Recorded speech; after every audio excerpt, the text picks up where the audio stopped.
Adolf Hitler dünən qalib gəldi seçkilərdə. Söhbət Adolf Hitler Unona'dan gedir. Ekranda gördüyünüz bu qardaş.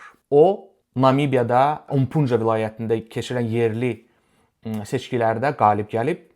Onu da deyim ki, bu onun 5-ci qələbəsidir. O 2004-cü ildən dalbadal həmin o yerli seçkilərdə qalib gəlir. Bu Namibiya siyasətçisinin adı çox maraqlıdır. Ona bu adı onun atası qoyub. Əlbəttə bu mediada, sosial mediada çox yayıldı. Həmçinin də bizim sosial mediada və bizim kivlər də bu məlumatı yaydı.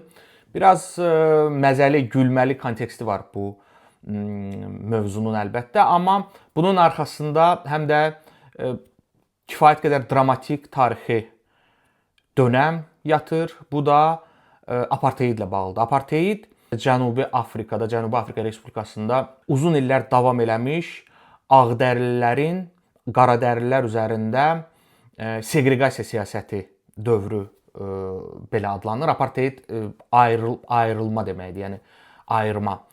Belə ki, bu dövlət Namibiya 1884-cü ildən 1915-ci ilə qədər Almaniyanın müstəmləkəsi olub və bu dövrdə və həmçinin 1-ci Dünya müharibəsindən sonra Almaniyanın bu müstəmləkəsini itirdikdən sonra da burada ağdərlilər əsasən söz sahibi olublar, iqtidar sahibi olublar və uzun illər yerli qaradərlilərə qarşı seqregasiya, ayrı-seçkilik siyasəti həyata keçiriblər və bu 1948-ci ildə hətta formal qanuni xarakter alıb və apartheid rejimi elan olunub.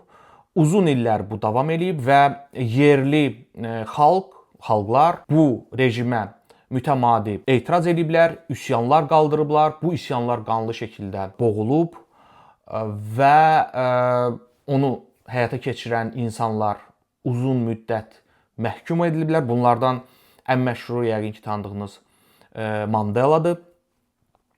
O apartheydə qarşı mübarizə apardığına görə ömürlük həbs olunmuşdu.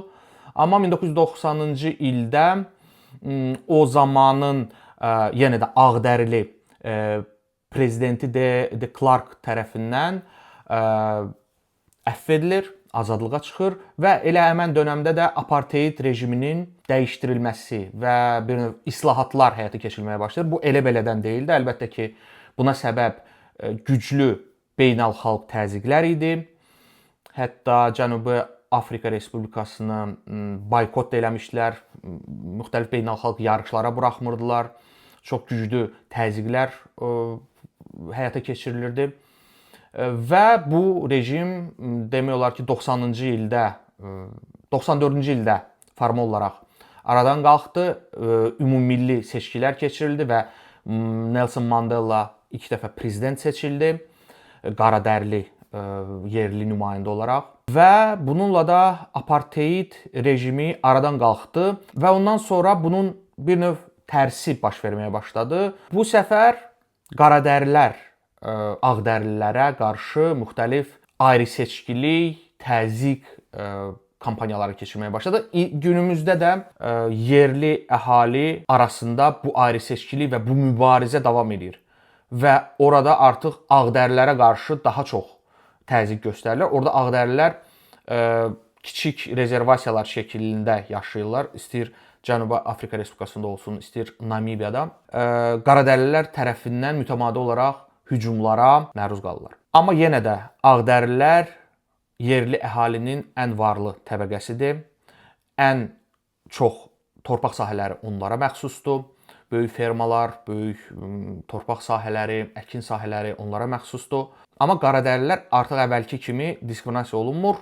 Bu səfər onlar elə bil qisas alırlar. Və bu da çox böyük problemlər yaradır. Yeri gəlmişkən Elon Musk həmən oradan çıxma bir insandır. Onun belə biraz ekstremal, hərdən ultra sağçı baxışları oradan gəlmədi. Ağdərlilərin orada gördüyü qaradərlilər tərəfindən təzyiqlərin nəticəsidir bir növ. Adolf Hitler məsələsinə geri döndükdə onu deyim ki, Namibiya keçmiş Almaniya müstəmləkəsi olduğu üçün orada Alman adları ümumiyyətlə çox yayğındır. Adolf Hitler Unona'nın özünün dediyinə görə bu sadəcə atasının konteksti bilmədən oğluna Alman adı qoymaq istəyindən irəli gəlir. Amma mənə elə gəlir ki, bəlkə də atası bilirdi. Amma oğluna bu adı qoymaqla sanki ağdərlilərlə onun arasını, çünki o zaman apartheid dövrü idi hələ. Yaxşılaşdırmaq üçün, yəni ona daha firavan gələcək, daha az diskriminativ gələcək təmin etmək istəyindən də irəli gələ bilər. Bu mənim sadəcə fərziyyəmdir, amma konteksti biraz araşdıranda belə bir qənaətə gəlmək də olar. Yer gəlmişkən dostlar, bu kanal yenidir.